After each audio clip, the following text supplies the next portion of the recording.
Hey guys, welcome back to the Steel Forum. This video is for all you Excel users out there. I know there are a lot of people out there who just love to use Excel for all kinds of things.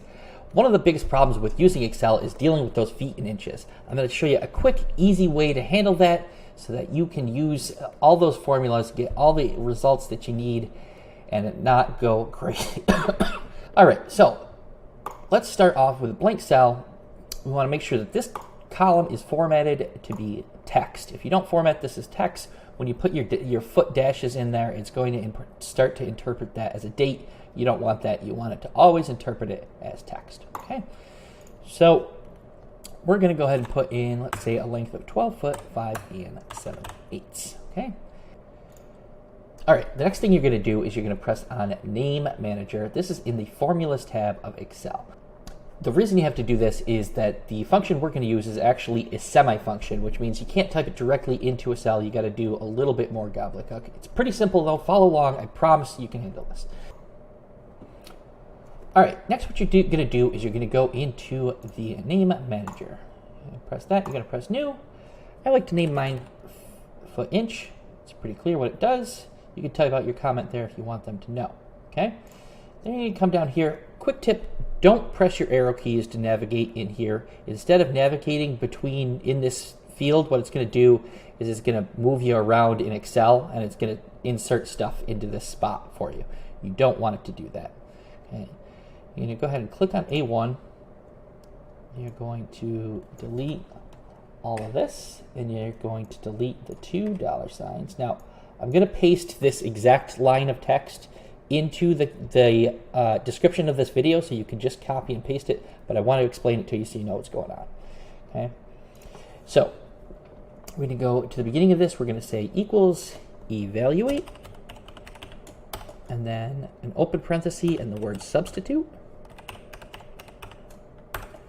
and another parenthesis. Then we're going to go to the end of where it says sheet 1A1. We're going to say comma. Then we're going to do quote dash quote, okay?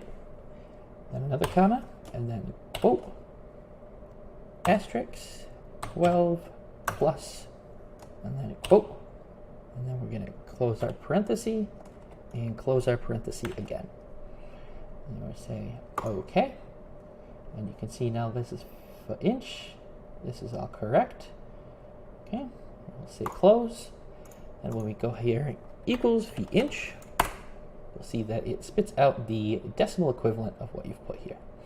Okay, so that's how it works. That's the simple version. That's what you have to do to make it work. If you want to stick around, I'll explain more about what's going on here.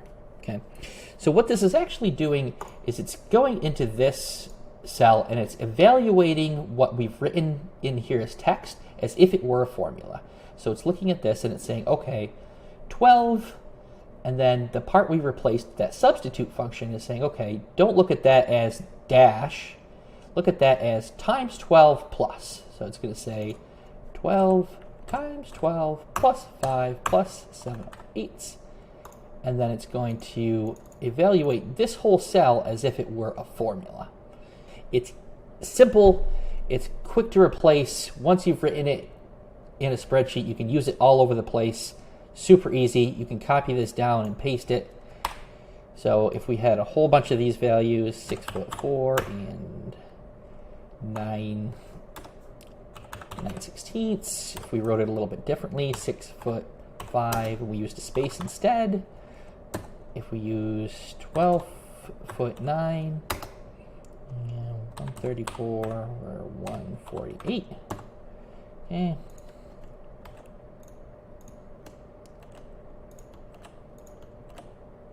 You see that it gets that right every single time.